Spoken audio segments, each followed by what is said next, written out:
Today's video, I'm going to teach you guys how, when, and where to refinance your mortgage. So that's one of the biggest questions that we get a lot of times right now is people are like, okay, as interest rates come down, how do I know when to refinance? Can I refinance? How do I refinance? So that's what we're going to talk about in today's video. First off, we're going to go through the economic news for today to see where rates are going, because that's a big part of, when you should refinance or why.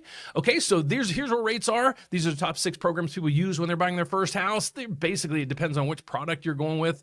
VA loans are down 0.03, and then we have the conventional loans up 0.01. Nothing really to write home about there. So let's get over to the news to see where rates are going today, and then we're going to dive into, based on these rates, you might want to wait for them to come down a little bit more, but based on these rates, should you, could you, or maybe why would you want to refinance? So let's get to the headline news that we have right through here. Home prices set another record home. So you guys might have even more equity now to do what you need to do when it comes to refinancing. And then you see all these other sectors through here.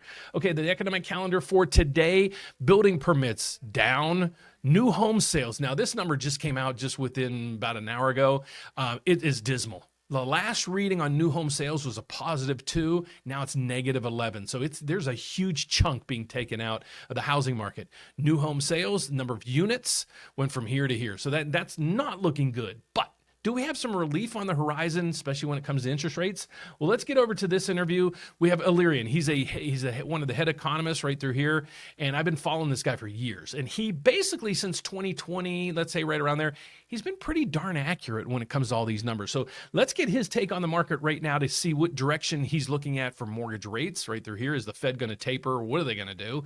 And then we're going to dive into how, what, where, and when you can possibly look into refinancing. So let's take this away, and then I'll break this down, what he actually said. I'll put it in layman's terms, and then we'll talk about refinancing. Not the time to be cutting rates, and hikes are still on the table. Well, that was the hawkish message from Fed Governor and voting member Michelle Bowman today, further raising the stakes ahead of the next critical inflation report, which comes this Friday. Joining us now is Mohamed El-Erian, Chief Economic Advisor at Allianz. Welcome back. It's good to see you. Thank you. Thanks for having me, Scott. All right, PCE on Friday. Let's just kick this around. If that comes in favorable, okay, should the Fed consider cutting in July? What the PCE is, when he said PCE coming in on Friday, the PCE is the number one inflationary target, or the gauge that the Federal Reserve monitors. So that's when he's talking about when he talks about PCE. That number's coming out this Friday.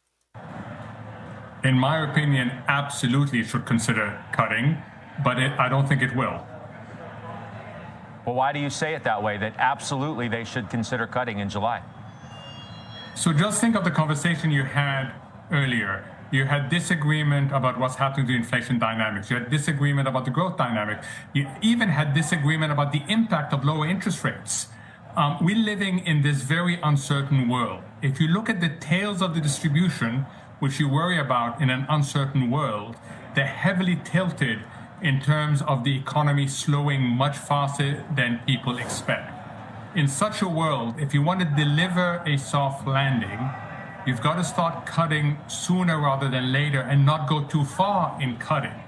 So the most likely mistake right now, the most likely policy mistake, is a Fed that got shaken by 2 pretty bad calls in the last few years, will end up being overly cautious and will end up not helping to preempt what could be a significant slowdown. You used the word I was going to use. So you think that they should do a preemptive move to cut rates to protect, in quotes, the economy?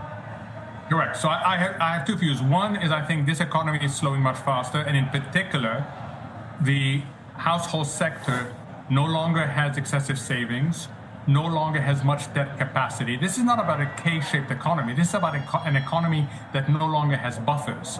So if the Fed gets the labor market wrong, we are going to have a much faster slowdown than they can even imagine. So that's the first issue. The second issue, which is much more controversial, is that I don't think 2% is the right target.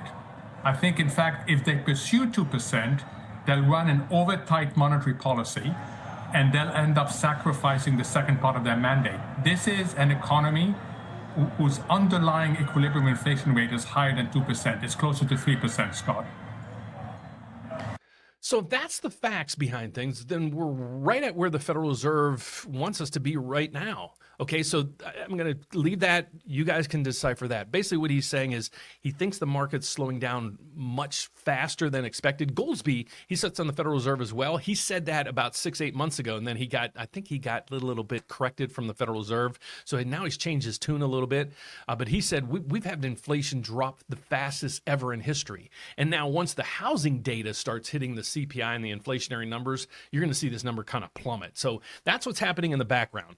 What's the Federal Reserve going to do at the next meeting in July or in the next few meetings? It's right through here. It's the CME FedWatch tool. You can Google this thing. So in 35 days, the Fed's meeting, what are they going to do with it when it comes to interest rates? Let's look at the probabilities of what they're going to do. So I'll take my head out of the way here in a second. Right now, what you have to understand is the federal funds rate is 5.25 to 5.5 right through here. So the July meeting, like he was saying, he wanted them to cut this meeting, but they're not going to. There's a 90% chance that they're not going to do that. Okay. So then you have July, August, September. There's over a 50% chance they're going to cut. And then November, it's expected between July, August, September, and December, most likely they're going to cut. So if you're sitting there and you're like, okay, Dan, I closed on my house. I'm at 7.99. I closed back last November. What do I do? What can I do? How do I monitor to see if it's a good time to refinance? And how does refinancing work? So let's break down each caption of this real quick. Okay, so if you have a conventional loan, if you just have a normal mortgage, maybe you put 3% down or 5% down, you have a conventional loan, you can refinance at any time. As soon as you close, if you want to get a better rate and rates drop, you can close. Doesn't matter, it could be the next day. Okay, if you're looking to pull out cash on the value of your home, because you saw over here, home prices just hit yet another record high. So how do you cash in to get that? Well, you have to wait a year to use the new value. All right. FHA, VA, they have really simple ways to refinance. As long as the rate goes down at least a quarter, and you haven't missed a payment on the mortgage, and your credit scores are high enough, in most cases need to be 620 or higher, you kind of qualify. You don't need an appraisal.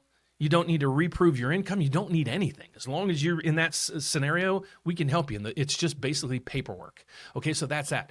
If you're wanting to cash out with a government loan like FHA and VA, you normally have to wait a year, okay, to pull out cash. And again, if you look at these, home prices hit another record high. So most people have the equity to do so. All right, so here's how it works. I just went to refinance calculators. I think this is like bank calculators or something like that.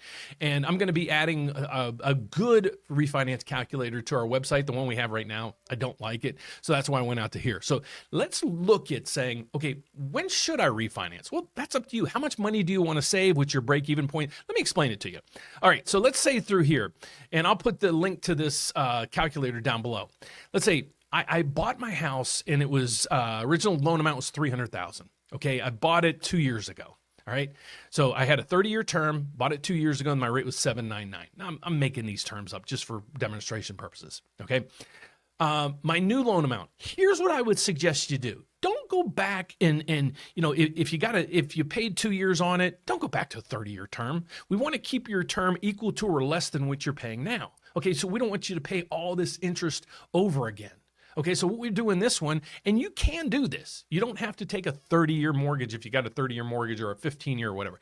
So you can do a 28-year mortgage. Let's say the rate's now are 6.5. We're going to put that in here. There's no points. It's going to be about $1,500 in costs. You're not looking for any cash. Okay, so you put in the numbers and you'll hit calculate. And then it'll break down the numbers for you. So let's hit this number, calculate. And here's what it does. It says, in this case, new monthly payment would be $1,907. You're going to save $282 a month, $96,000 over the life of the loan. It's going to cost you $1,500 up front, and your break-even point is going to be 5 months. Not a bad deal. I'm saving $300 a month, saving my over the long run, and I recoup my costs fairly quick. That would be a good scenario. But let's say, for example, I have people calling saying, hey, Dan, I just want to get rid of my PMI. That's not a good enough reason to do so, because a lot of times your PMI numbers aren't that good. Aren't as bad as you think. So let's say now the rate was 7.99 and today's rates are what? Let's go back here, 7.03. So let's see if this one makes sense. Okay, you go in here and let's put in 7.03. That's the current rate today. Let's go to calculate. And this one is going to say new monthly payment would be $2,009, $109 savings per month, save $62,000. And it's your break-even point would be 7 months. So a lot of times you could see it doesn't really make a lot of differences. Well, it makes a lot of differences if your loan amount is high. Okay, little increments on the interest rate will make a big difference. But let's say you only have $120,000. Okay, on your mortgage. Now, not a lot of people have that. Let's go back to here. Would this make sense to refinance? Well, your new monthly payment's $803, $76 a month less, save 24 grand, still not bad. And 16 months is your break-even point. So that, is that enough for you to save in this scenario? It's up to you guys. So I'm just showing you how, what, where, and when you can refinance. So a lot of people just don't understand how they can do this. So hopefully I answered that question. So if you're in the realm, you're like, hey, Dan, I'd love to refinance, or I'd love to even talk to you about buying a house because I think I'm in a position right now to buy my first house. Well, I always tell you guys, don't disqualify yourself, okay? Go to therateupdate.com. Here's our website. If you're looking to refinance, hit the apply now button, and it's going to send you off. You're going to answer a few questions. We'll get on the phone with you or emails or whatever with you and work with you to work on that application. But if you're looking to buy a house, in this market, first thing I want you to do is hit the grant. It's going to help you find any grant money out there that you might be eligible for. And it's basically it's forgivable money, meaning we give it to you at the closing and you don't need to pay it back. Fantastic program. So check that out. And I will be back later this afternoon. I'm going to start diving into you guys. We're going to start searching for homes, and we're going to see, how do we do this, and what areas do we pick, and how does it all make sense? And that's what we're going to talk about this afternoon. So thanks for watching. Have a great morning. See you at the closing bell. Bye-bye.